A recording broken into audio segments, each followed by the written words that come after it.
사랑의 하나님, 이 시간도 우리가 주님 앞에 모이게 하심을 감사드립니다. 또한 우리가 주님 앞에 모여 이 오후 예배를 드립니다. 성령 강림 후 세 번째 주일 이 오후 시간 주님 앞에 모였으니 오늘도 주님께서 우리에게 말씀으로 충만케 하시고 기쁨이 넘치는 시간 되게 하여 주옵소서. 감사드리며 예수 그리스도 이름으로 기도드립니다. 아멘. 471장 찬송가 찬송하신 후에 서정당 원장님께서 기도하시겠습니다.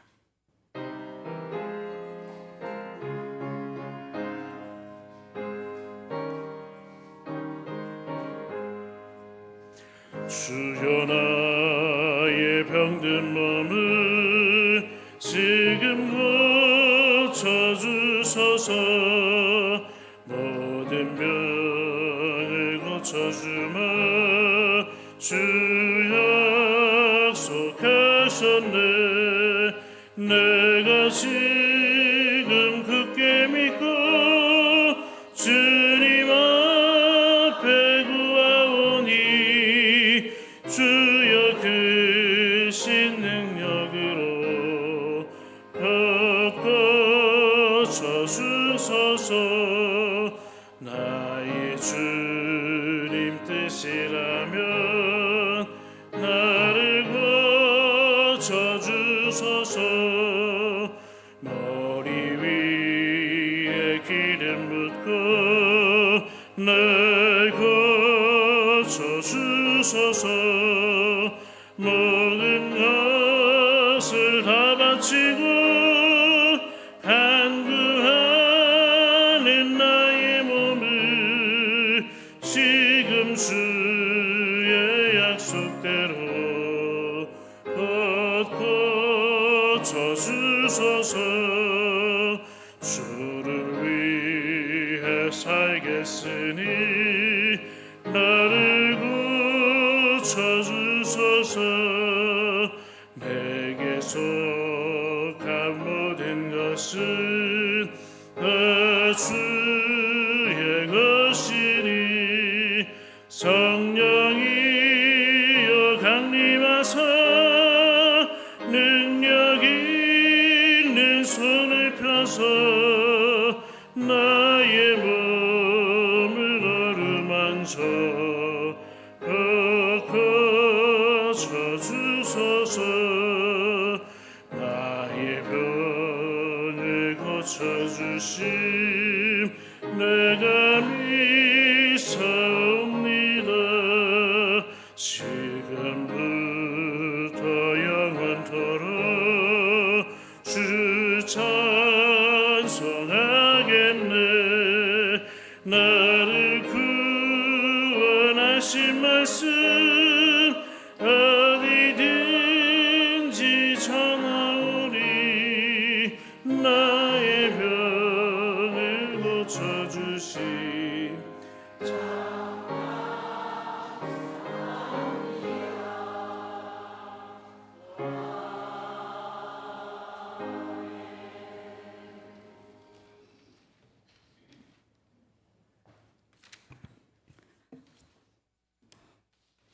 기도드리겠습니다. 오늘 주일 오후 예배를 이 여신도 찬양 예배로 드리오니 이 시간 영광과 은혜의 시간 되게 하옵소서.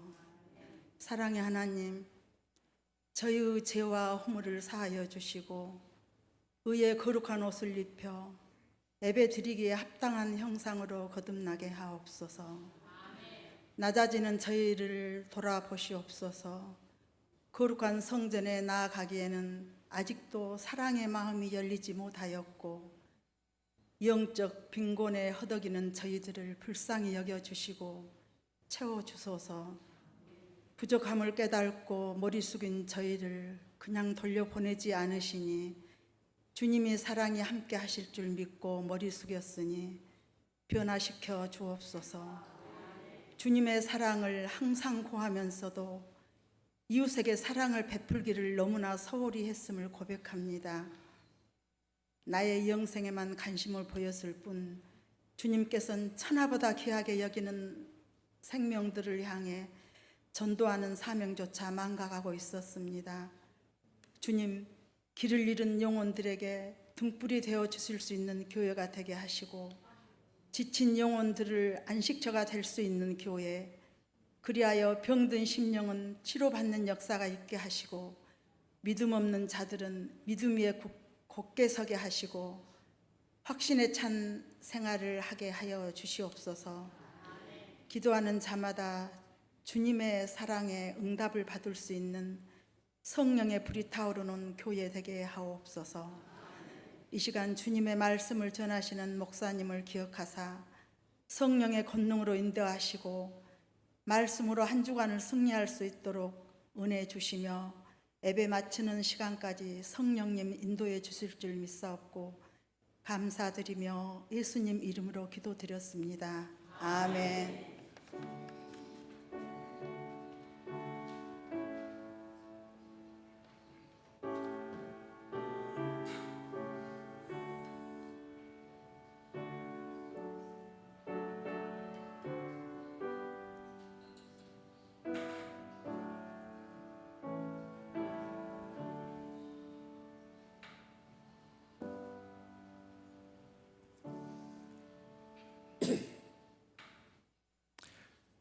오늘 우리에게 주신 하나님 말씀은 마가복음 1장 29절에서 31절까지 말씀입니다.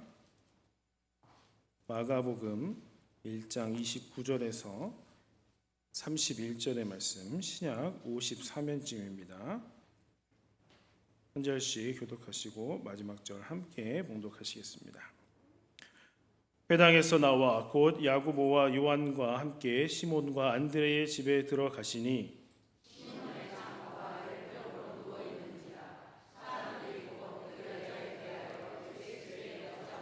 함께 나아가사 그 손을 잡아 일으키시니 열병이 떠나고 여자가 그들에게 수종되니라. 아멘. 이 시간 이여신도에 나오셔서 하나님께 찬양하시겠습니다.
네, 우리 함께 하나님께 영광 박수 올리겠습니다. 아멘.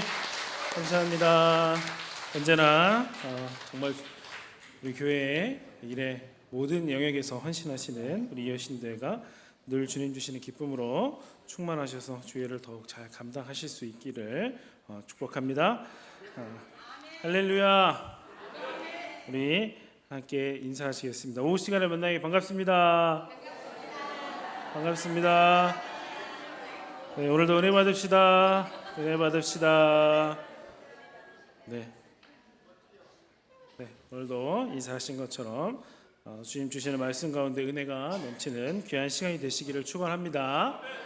네, 맛있게 드셨다고 졸지 마시고 오늘도 우리 함께 말씀 나눠보도록 하겠습니다.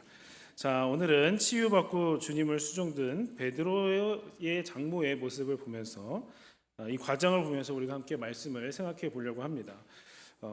많은 분들이 어떤 경우에 하나님의 이적을 고대하면서 믿음의 생활을 할 때가 있습니다. 내가 이런 하나님의 좀 이적이 있으면 좋겠다 생각한다는 거죠.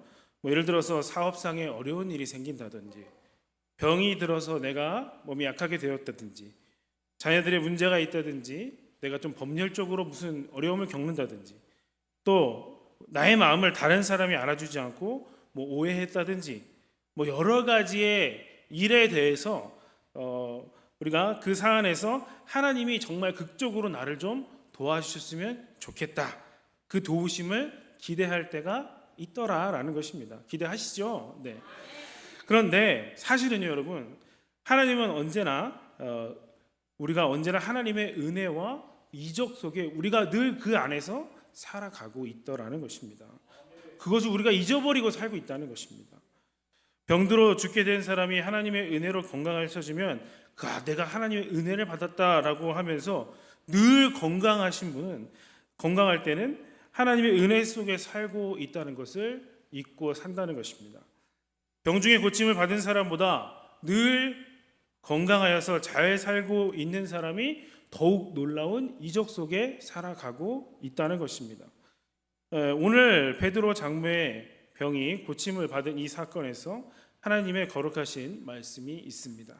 이 시간 그 말씀을 어떻게 우리에게 주시는지 들으심으로 우리도 고침받고 또 은혜 가운데 사는 우리들이 어떻게 바르게 섬기는 법을 해야 되는지 깨달으실 수 있는 시간이 좀 되셨으면 좋겠습니다. 오늘 말씀은 먼저 안식일을 거룩하게 지키라고 말씀을 합니다. 이 이적은요, 안식일에 이루어진 것입니다. 오늘 29절 말씀, 회장에서 나와 곧 야고보와 요한과 함께 시몬과 안드레의 집에 들어가셨다라고 말씀을 하셨습니다. 그러니까 예수님께서는요, 회당에서 안식일에 예배를 드리셨다는 겁니다. 그리고 베드로의 집에 야고보 요한과 함께 들어가신 겁니다.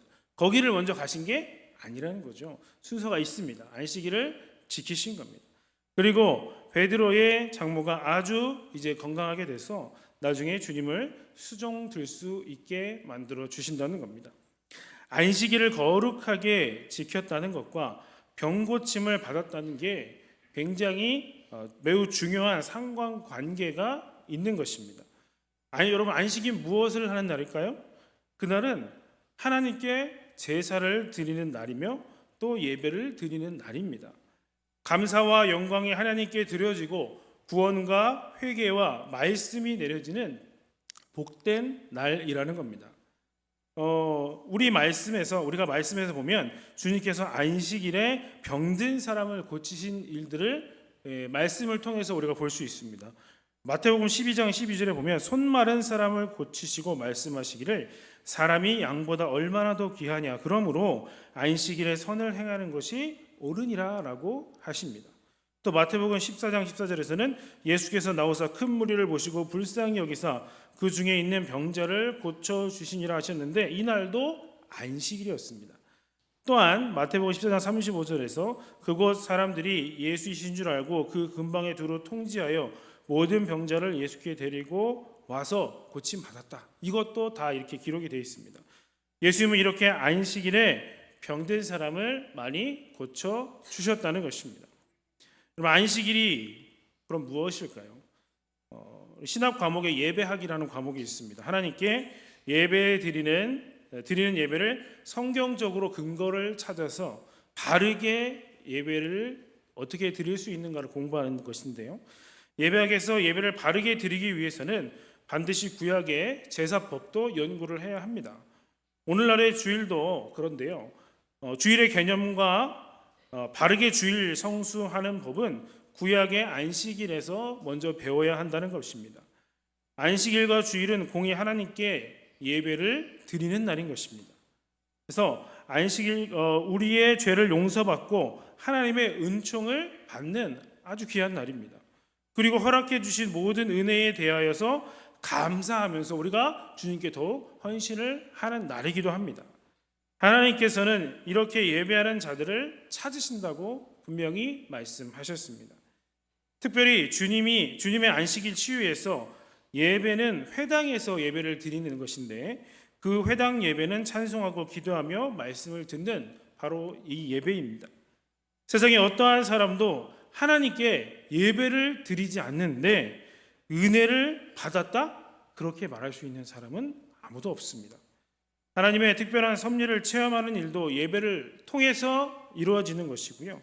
하나님의 축복도 예배를 통해서 나타나는 것입니다. 그리고 그 예배는 주일 성수의 가장 핵심적인 부분이 되는 것입니다. 우리는 모두 죄로 말미암아 병든 영혼들이었습니다. 주님께서 주일에 우리에게 찾아오셔서 우리의 죄를 용서하시고 깨끗하게 하셔서 하나님의 종이 되게 해 주신 것입니다. 베드로의 장모만 안식일의 은혜를 받은 것이 아니라는 겁니다. 우리도 그에 못지않게 은혜를 받고 축복을 받은 날이 바로 주일입니다. 그리고 영과 진리로 하나님께 예배 드리는 것입니다. 우리가 예배를 바르게 드리지 못하는 사람이라면 그렇다면 하나님을 잘 섬길 수가 없는 것입니다. 최근 우리가 이제 몇 년 전에 코로나19 이후에 예배를 잘 드리지 못하는 경우가 많이 있었습니다. 그리고 예배 드리는 것에 이제 자체가 좀 어려움을 겪었습니다. 그러나 지금은 우리가 많이 회복이 되었다고 하지만 그 예배 드림에 대한 열심이 아무래도 약해지신 분들이 분명히 있습니다. 어쩔 수 없다 말할 수도 있겠지만 하나님이 기뻐하시는 일은 아니라는 것입니다. 앞으로 더욱 우리가 예배를 드리기에 힘써야 한다는 것입니다.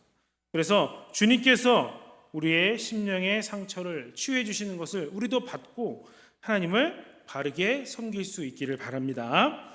두 번째로 이 이적은 이제 베드로의 집에서 이루어진 것입니다. 베드로는 우리가 지금 말씀으로 봐서 알고 있듯이 결혼을 했기 때문에 가정도 있고 말씀에 나오는 장모님도 있었습니다. 베드로가 전도를 다닐 때에도 자기 부인을 데리고 다녔다는 기록이 있습니다.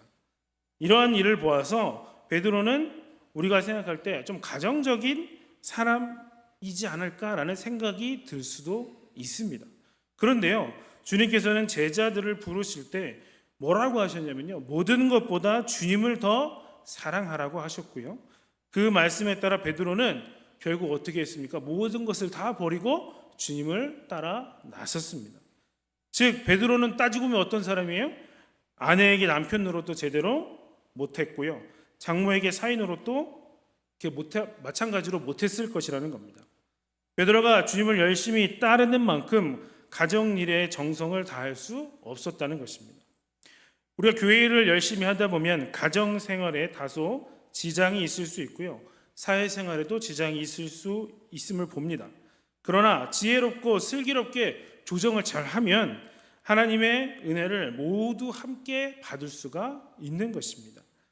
우선 주변의 식구들이 하나님의 일을 하는데 적극적으로 찬성하고 협력할 수 있도록 우리가 먼저 처신을 잘 해야 된다는 것이죠. 주님을 섬기기 위해서는 이 일이 선행되어야 한다는 것입니다. 여러분들이 즐거운 마음으로 주님을 섬기고 또한 가족들의 저항을 받지 않기 위해서는 가족들의 그 신앙의 수준이 여러분의 신앙 수준이 되도록 사랑하고 신앙적인 모범을 여러분들이 보여주셔야 된다는 것입니다. 신앙적인 모범을 보여주지 못하면서 내가 교회 일만 열심히 하겠다고 하면 가정에 불화가 생길 수밖에 없고요. 또 가족들이 신앙생활에 염증을 느끼는 부작용이 발생할 수밖에 없는 것입니다. 가족들이 협조할 수 있는 분위기에서 주님을 섬겨야 여러분의 심령과 가정에 하나님의 은혜가 넘치도록 임하게 될 것입니다. 자, 우리가 마가복음 10장 29절에서 31절 말씀 화면에 띄워주시면 우리 함께 좀 봉독해 봤으면 좋겠습니다. 함께 봉독해 볼까요? 시작.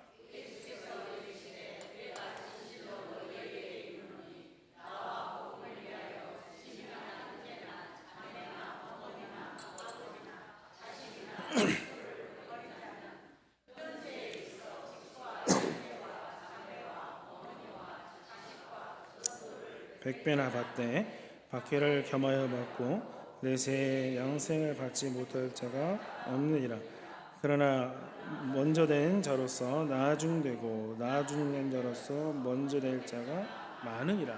아멘. 자, 이 말씀을 보니까 은혜가 되는 것 같습니다. 근데요, 우리가 이거를 잘못 이해를 하면 이게 오해를 하게 되는 것입니다. 하나님을 위해 가정을 버려도 된다라는 말씀이 결코 아닌 것이라는 겁니다. 디모데전서 5장 8절 말씀에는요, 누구든지 자기 친족 특히 자기 가족을 돌보지 아니하면 믿음을 배반한 자요 불신자보다 더 악한 자니라 라고 분명히 말씀하고 있습니다. 이 말씀은 가정 때문에 하나님의 일을 소홀히 하지 말라는 말씀이지 문자대로 하나님을 섬긴다고 하면서 가정은 다 버려라 하는 말씀이 아니라는 것입니다. 하나님의 일을 방해하는 가정을 버리면 100배를 더 받게 해주신다라는 말씀도 아닙니다. 가정을 여러분 그러니까 소중히 여기시기를 바랍니다. 그러나 하나님의 일을 또한 소홀히 하셔도 안 되겠죠. 그러기 위해 누구보다도 가정의 식구들에게 여러분 헌신적이셔야 되고 100배나 더한 사랑을 베풀어서 하나님의 일에 지장이 없게 하셔야 된다는 것입니다. 예수님께서 어머니 마리아에게 잉태되었을 때 이 아버지 요셉은 가만히 파혼을 하려고 했었습니다. 그러나 성령께서 요셉을 감동하셔서 이 일을 하나님의 뜻임을 알게 되었을 때 요셉이 적극적으로 하나님의 일에 동참하게 된 것입니다. 바로 그것입니다. 하나님의 일에 이해가 부족한 식구들이 적극적으로 하나님의 일에 동참하도록 돕도록 성령님의 감동이 있도록 여러분들이 기도하셔야 된다는 것입니다. 베드로의 가정에서 일어났던 주님 섬김의 아름다운 사건이 우리 가정에도 있어야 우리 모든 식구들이 주님을 잘 섬길 수가 있다. 이것을 여러분 또한 기억하시기를 바랍니다. 세 번째로 주님께서 베드로 장모의 병을 알고 계신다는 것입니다. 베드로는요, 예수님을 집에 이제 모시고 지금 가는데 장모의 병을 고쳐달라는 목적을 가지고 간 것이 아닙니다. 그냥 단순히 식사 대접을 하려고 하는 것인지 아니면 피곤하신 주님께서 좀 쉬시라고 하려고 하는 것인지 우리 집 근처에 왔으니 차라도 한 잔 마시고 가시라고 한 것인지는 우리가 정확히는 모르겠으나 장모의 병 때문에 주님을 모시고 간 것은 아니라는 겁니다. 오늘 본문에 보면 사람들이 곧 그 여자에 대하여 예수께 여짜온대라고 합니다. 장모가 불편한 것을 베드로가 말하는 것이 아니라 동네 사람들이 예수님께 말을 했다는 것입니다. 우리가 우리들의 속사정을 주님께 자세히 말씀드리지 않아도 좋다는 것입니다. 예수님께서 우리와 함께 계시면 나와 함께 하시면 좋다는 겁니다. 베드로 장모의 병도 예수님은 미리 알고 계셨던 것 같습니다. 예수님의 행동에서 볼 때 장모의 병을 고쳐주시기 위해서 오신 것이 틀림없는 겁니다. 방금도 말씀드렸지만 주님께서 예배를 드리는 사람을 찾아오시는 것이나 또 우리 안에 임재하시는 그 목적은 우리를 구원하시고 우리에게 은혜 주시려고 하는 겁니다.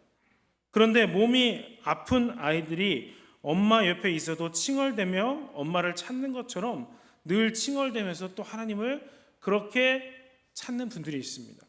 예를 들면 꼭 이렇다는 것이 아니라 예를 들면입니다. 기도하실 때 보면은 우리가 울 수도 있어요. 기도하다 보면 그렇죠? 그런데 간혹 기도하실 때마다 막 인상을 찡그리면서 우시는 분들도 더러는 있습니다. 여러분 주님께서 임마누엘로 우리와 함께 하고 계시는 것만으로도 우리는 행복하고 감사하고 그것이 영광이고 우리에게 평안이 되는 것입니다. 그러니까 여러분 너무 주님 기도하시는 것은 좋지만 채근하시지는 말라는 겁니다. 다윗은 시편 139편 2절 말씀에서 주께서 내가 앉고 일어서심을 아시고 멀리서도 나의 생각을 밝히 아시오며 라고 고백하고 있습니다. 여러분 믿음이 무엇입니까? 주님께서 늘 우리와 함께 계신다, 나와 함께 계신다는 것을 믿는 것이 믿음입니다. 찬송가 191장 3절에 보니까 이렇게 고백을 합니다. 나와 동행하시고 모든 염려하시니 나는 숲의 새와 같이 기쁘다입니다. 이 찬송의 고백이 바로 우리의 고백이 될 수 있기를 바랍니다. 네 번째로 주님께서는 그 여인의 손을 잡아서 일으켜 주셨습니다. 자, 31절 말씀에 손을 잡아 일으키셨다라고 했는데요. 이것은 그냥이 아니라 아주 강하게 움켜 쥐어서 당기셨다는 것입니다. 다시 말해서 가만히 손을 뻗는다든지 그냥 손을 대듯이 하는 게 아니라 힘있게 잡아 챘다라는 그런 의미가 있는 것입니다. 주님은 말씀만 하셔도 병든 사람을 고칠 수 있는 분이시죠. 그렇죠? 말씀만 하셔도 됩니다. 그리고 손을 대시기만 하셔도 가능하십니다. 집에 오시지 않고 멀리서도 병을 고치실 수가 있습니다.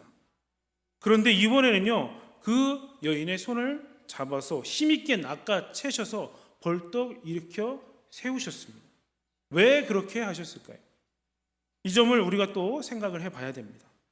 이 여인의 병에 대하여서 누가복음 38장에서 말하기를 예수께서 일어나 회당에서 나가사 시몬의 집에 들어가시니 시몬의 장모가 중한 열병을 앓고 있는지라라고 말씀합니다. 그래서 사람들이 그를 위하여 예수께 구하였다라고 했는데 열병을 여러분 쉽게 보시면 안 됩니다. 열병은요, 이게 사람의 의식을 잃게 만드는 병입니다. 말을 해서는 그런 사람에게 말을 해서는 알아듣지 못합니다. 그래서 주님은 그 여인을 강하게 움켜 주신 겁니다. 즉 주님은 의식이 없는 환자라고 해도 강력한 힘을 그 사람에게 전하여서 벌떡 일어날 수 있는 믿음을 주셨다는 겁니다. 주님은 병든 사람을 고치실 때 모두 같은 방법을 사용하시지 않았습니다. 그 사람의 여러 가지 형편과 믿음을 보시고 가장 적절한 처방을 내리신 것입니다. 누구는 그렇게 해서 당장 병 고침을 받았는데 나는 그렇게 했는데도 병이 낫지 않는다, 이렇게 생각하면 안 된다는 겁니다. 만져서 고친 사람, 말씀으로 고친 사람, 명령하여 순종함으로 고침을 받은 사람, 집단적으로 치료를 하신 경우도 있고 또 한 사람을 치료하신 경우도 있고 친구의 믿음을 보시고 고치신 경우도 있고 각각 그 방법이 다르나 우리는 그저 믿음으로 기다릴 수 있어야 한다는 것입니다. 병뿐만이 아니죠. 주님은 우리들의 모든 일에 나에게만 쓰실 수 있는 가장 효율적이고 적절한 방법을 주님께서는 사용하신다는 겁니다. 성도 여러분, 다른 사람은 저런데 나는 왜 이럽니까? 그렇게 생각하지 마시고요. 내게 주신 은혜가 가장 귀한 은혜다, 이렇게 고백하시는 여러분 되시기를 바랍니다. 마지막으로 주님이 이 병든 사람을 고치신 목적이 있습니다. 그것은 이 여인이 병 고침을 받은 후에 예수를 수종들게 하시기 위함이었습니다. 주님을 수종 들었다는 것은 주님만을 수종 들었다는 말이 아닙니다. 이 기적이 있기 전에도 몇 가지 이적이 있었기 때문에 이미 사람들은 예수님을 알고 있었고요, 또 예수님을 따라다니고 있었습니다. 예수님을 수종 듣는다는 것은 자기 집에 온 많은 그 사람들을 함께 대접하였다는 것입니다. 예수님께 은혜를 받은 사람이 하는 것은 그 마음에 감동과 감격이 충만하여 하나님을 섬기고 하나님의 교회를 수종드는 것, 즉 헌신하게 된다는 것입니다. 오늘 이 시간 함께 예배드리는 우리 사랑하는 성도 여러분, 이것이야말로 주님과 우리 사이에 있을 수 있는 섬김과 축복의 아름다운 모습입니다. 이것이 바로 하나님께 영광이며 우리에게 행복이 되는 것입니다. 오늘 주시는 이 말씀 여러분들의 마음에 새기실 수 있기를 바랍니다. 그래서 예수님께 은혜를 받은 사람으로서, 은혜 다 받으셨죠?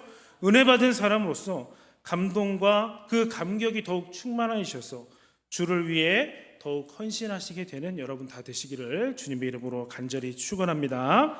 기도하시겠습니다. 사랑의 하나님 아버지, 은혜와 사랑을 참으로 감사드립니다. 주일 오후 시간도 우리가 주님 앞에 나와 함께 예배드리게 하심을 감사드립니다. 하나님, 먼저 우리가 주님의 날 그 주일을 잘 지킬 수 있는 믿음과 여건을 허락하셔서 늘 모이기에 힘쓸 수 있도록 주님 도와주옵소서.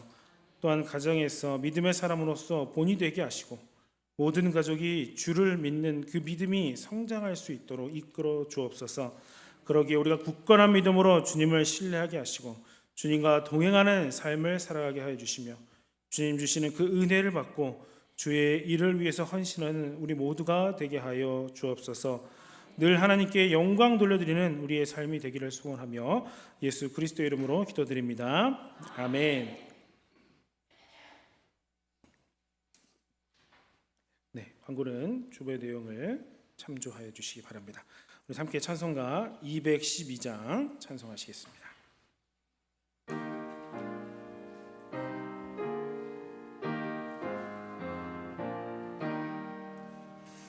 겸손히 주를 섬길 때 괴로운 일이 많으나 그 주여 내게 임주사 잘 감당하게 하소서. 인자한 말을 가지고 사람을 감화시키며 갈 길을 잃은 무리를 잘 인도하게 하소서. 그 주의 귀한 인내를 깨달아 알게 하시고 굳건한 믿음 주셔서 늘 승리하게 하소서.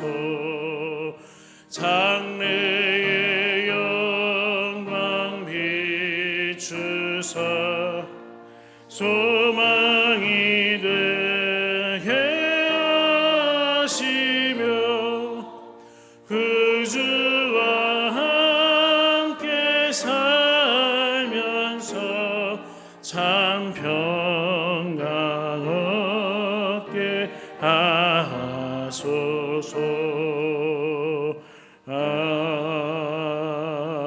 아멘. 이제는 우리 구주 예수 그리스도의 거룩하신 은혜와 하나님 아버지의 극진하신 사랑하심과 성령의 감화감동하시고 교통하시며 우리와 늘 함께하여 주심이 예수님께 은혜를 받은 사람으로서 감동과 감격이 충만하여 주님께 헌신하기로 다짐하는 우리 목포 중앙교회 모든 성도들 머리머리 위에 이제로부터 영원토록 함께하여 주시기를 간절히 축원하옵나이다. 아멘.